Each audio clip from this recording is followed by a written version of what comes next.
Okay, everybody, we are commencing to change a AC compressor in a 2013 Ford Mustang GT 5.0, and there's my sticker.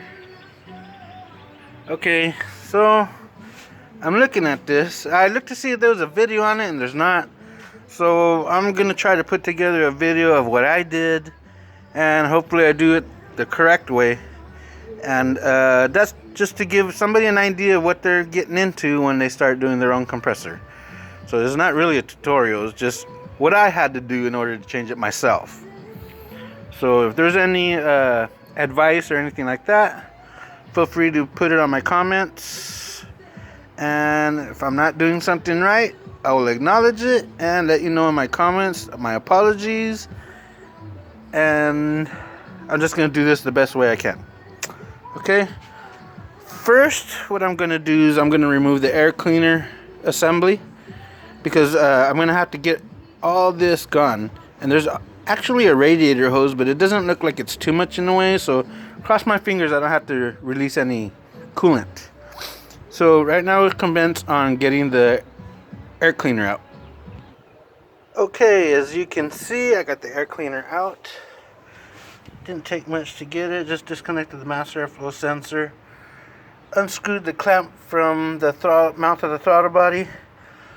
Try not to stick or push your fingers inside that throttle body. Do not turn the throttle plate, because since it's a drive-by wire, after you push on the throttle plate, it'll throw it out of sync with the pedal sensor on the inside of the car, and it'll go out of sync. And then it'll have to be reprogrammed in order to resync it. Or not reprogrammed, updated to have it resynced. And it'll have a real high idle, about 15 to 2,000. So be careful not to push the throttle plate. Next, I'm going to be working on getting the reservoir tank out from the cooling system. We're going to move that out of the way. What I'm going to do is I'm going to disconnect these two hoses, and I'm going to stick some bolts that'll kind of fit inside and put the clamps on it so that none of the coolant will keep flowing out once I got the tank disconnected. So we're going to remove the tank next. This side, I'm seeing that it's already broken, but we took off a 10mm screw off of this side, so that releases the tank from the actual fans, electrical fans, I'm sorry, fans electrical. And let's get it to that point and see what we've got to work with. Okay, we went ahead and got the expansion or radiator coolant tank out of the way. It has a bigger hose here at the bottom. You can see it right here going to the bottom of the tank. So what I did is I just put the tank to the side, and I went ahead and put some accurate sized bolts in there, just so that the coolant doesn't come out this way. And we'll have to check the cooling system still after we're done installing everything and making sure there's no air in the system. So this is how much room we got. That's pretty good. This hose is definitely not in the way. I'm just going to leave that intact. And now I'm going to start working on getting that belt off, but I have to get this front belt off first. So let me figure out how it's going to come off, and I'll describe it in the video. Okay, we're looking at the tensioner. Just to let you know, this second pulley, if you're looking down on it, that's the alternator, idler pulley, tensioner, crankshaft pulley, and water pump.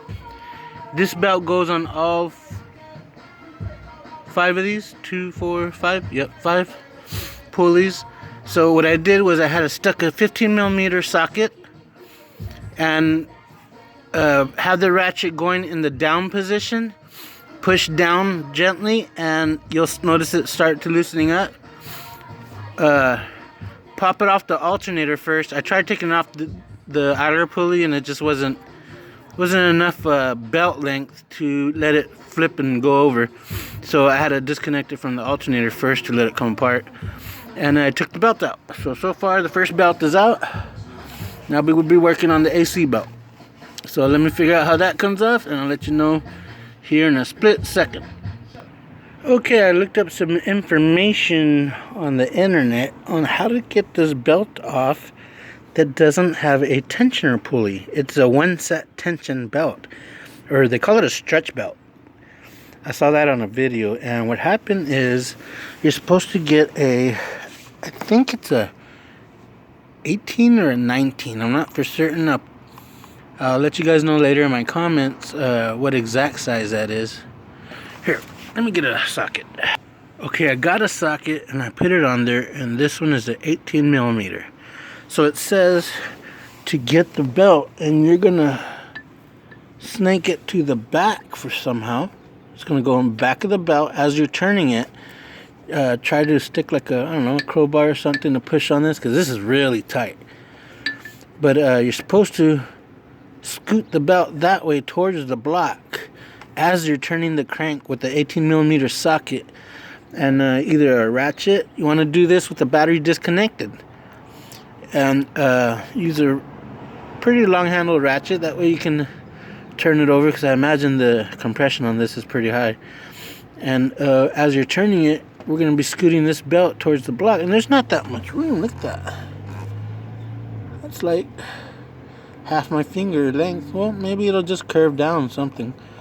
But so you're supposed to turn it clockwise, push the belt towards the block, and it's going to roll off the bottom pulley, which will let you roll it off the top pulley once there's a little more slack. And that's just how they got it done. But what I'm going to try to do is in reverse. I'll let you know if that works. But you'll see where the compressor clutch flew off. It broke.